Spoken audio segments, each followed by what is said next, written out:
Hi, I'm Don Dunbar, the Adjutant General for the state of Wisconsin. This video has been put together for your benefit. We all know the Army values. We live the Army values and the National Guard's values. It means doing the right thing all the time for the right reasons, even when nobody's looking. This video is based on an event that happened that was tragic. It was a result of some bad decisions and ended up costing an innocent civilian her life. The person, the former guardsman, consented to do this video because he wanted you to learn from his mistake. I want you to learn from his mistake. There is no place in our organization for this type of bad judgment.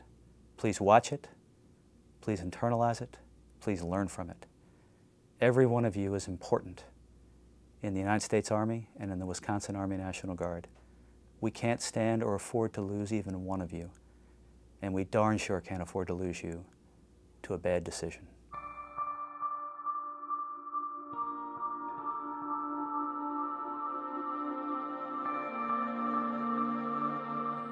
Many of you have probably never stepped foot in a prison. In fact, as a National Guardsman, it's freedom you fight to protect. I just met a soldier inside who probably isn't that much different than you. He had a promising military career ahead of him, a loving family, and lots of friends. So, how did he end up here? Specialist Jesse Rugsager made a fatal decision to drink and drive after a night out with fellow soldiers in March 2009. After blacking out behind the wheel, his truck slammed into 21-year-old Jennifer Jastro's car, killing her instantly. And that was the worst feeling. I woke up in the hospital with a cop next to me. And when he had told me I had killed someone, I just couldn't believe it. It was such a shock. And when he told me what happened, actually, that was the moment I think I knew I wanted to die. I just knew I couldn't live with killing someone who was innocent. You know, I knew nothing about that person at the time, but now I know. She was just coming home late at night. She didn't do anything wrong. I let my selfish tendencies take her away from everything and take her away from everybody. I was crushed. I didn't know what to think. I was told of Jenny's death and I didn't want to believe it at first. But with the help of God, I was able to get through it. And now it's been a little over 3 years. I think about her all the time. I miss her. Are your lives forever changed? Yes, lives are Absolutely. definitely changed. Jenny and I were not real close. Not only will I never be able to reconcile with her, but I won't be able to see her walk down the aisle. I won't be able to see her be a mom. All that stuff was taken from me. And that hurts. That hurts. Jesse was sentenced to 8 years in prison. His military career and life as he knew it was over.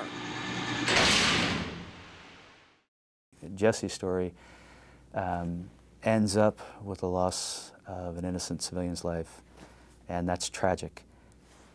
But there are probably scores or hundreds of other folks who have engaged in the same behavior, and just fortunately no one was there that night when they ran a stop sign. No police officer stopped them. But it doesn't take away the fact that the lack of judgment in consuming so much alcohol that you've lost your ability to control a vehicle or to be rational. The seed's the same. I want to be careful. I'm not suggesting that every individual needs to be a perfect or a saint or not have an alcoholic beverage if they want to have an alcoholic beverage. What we're talking about is being excessive, abusive behavior. Wisconsin is known for having a drinking culture, but sometimes that culture can be a barrier to accountability. We have an obligation to live up to the standard that we've set for ourselves. We have core values, we believe in them, and you have to live those values all the time, not just when you're in a combat zone, not just when you're on duty, but especially in the National Guard where we're not full-time all the time. There's never a time when you're not a National Guardsman. And if you get past a certain point, you need to have a plan. And that's what soldiers do best. We have plans for everything. So what's my plan? I got a battle buddy, I'm going to give my keys to that battle buddy. Or I'm not going to even bring my keys that night. I'm not going to drive that night. So now if you let your hair down, you have maybe a few drinks more than you planned to have, you've got a plan to get home, someone's taking care of you. Tragically, Jesse did give his keys to a comrade that night, but later he got them back. Another soldier with the group knew Jesse was too drunk to drive. I had gotten a bad feeling, but I didn't feel it was my place to speak up because there were sergeants there and I was an E3. Brand new to the unit, this is somebody that they knew. Specialist Patterson was told it was being handled by higher-ranking soldiers, so he went home. He learned about the tragedy the next morning. We ended up being told that Rick Sager had gotten into an accident with an 18 or 21-year-old girl, and that she had died.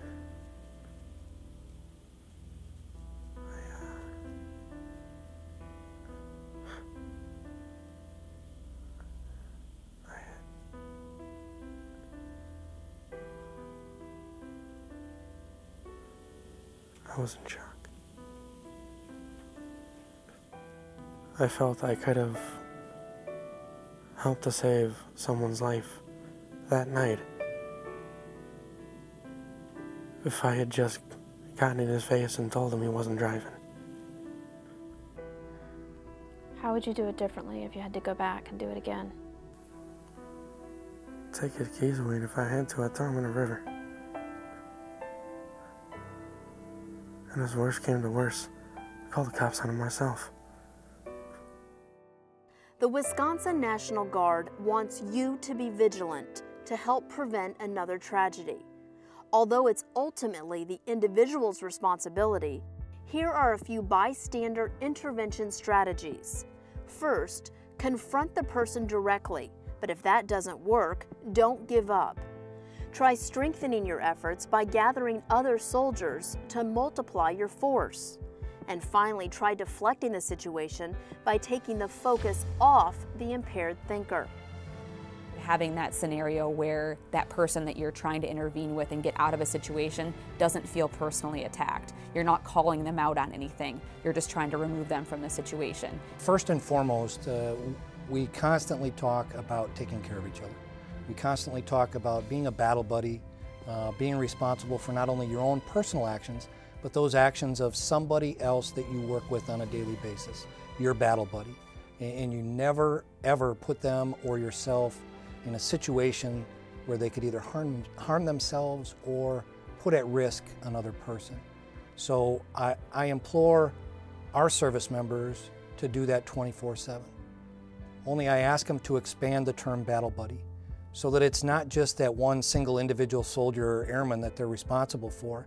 If it's another person that's in uniform, they're responsible for them. What would you say to other soldiers who are watching? What would you say to these people who think it isn't going to happen to them? Because I said it. That's right. Jesse said it too. In fact, he says the worst part about this situation is that he repeated a friend's mistake. It was a female. She had a boyfriend, and I offered her she could stay with me, but we had a little bit of a history. Nothing major, but she said she didn't trust herself enough to stay with me. So she wanted to drive, and I couldn't stop her, and someone else said, just let her go, she's fine. And I did. His friend had a drunk driving accident, killing someone that night. I think about her a lot. And I knew someone who had done it, and then I went ahead and did it. That's the worst part about it, you know. It's such you think it's uncommon. I've done it, I know someone else who has done it. I deserve what I get. I really do. the hardest part about doing it is I've repeated someone else's mistake, and it's going to happen. I guarantee you someone's going to get in an accident who watches this video, and that's the sad part about it. I have a best friend that's in prison right now because he decided to drink and drive and kill somebody. It was a horrible decision, a bad mistake, a horrible accident, but it happened. And it can happen to you, it can happen to anybody. In addition to boot camp training, all soldiers are now receiving resiliency training, giving them tools to bounce back from deployment or any other life stressor, rather than turning to drugs, alcohol, or other substances that can impair their thinking. It also helps to identify problems before it's too late. When you wear a uniform, you tend to think of yourself as able to handle anything, and so you're not one to reach out for help. So usually you'll find a guardsman or a soldier reluctant to say to a first sergeant, hey, I need help on this particular issue. And that, again, hopefully through this training, they'll learn that there's no shame in asking for help. There is a wide variety of services that are available to them through the VA. But if there are issues that relate to overconsumption of alcohol, to mental health issues, we will find them help, and they can contact their commander, they can contact me directly, they can contact our medical unit, or when they go through a soldier readiness process, they can confidentially talk to whoever is doing their review and say, look, I really have an issue here, I need help. The soldiers that we have in the Wisconsin National Guard are some of the finest Americans I've ever met. And for them to look back and reflect on Jesse's experience, Jesse's not a bad person. Jesse's not a bad soldier. He had a moment or a series of moments where his thinking was impaired, and he did something that he will pay for the rest of his life. The people of Wisconsin expect more from their National Guard. It's your call of duty to live up to a higher standard. It really hurts everybody when somebody does something outside of the military, because it comes back to the military, and they kind of look at us as like, why didn't you instill those all those things you talk about in this one individual? And the answer is we do, but yet the individual still has to take personal responsibility for their actions. The bottom line here is a young life was taken, but there were literally dozens of people affected by a series of bad decisions. So please take note and don't let this become your reality.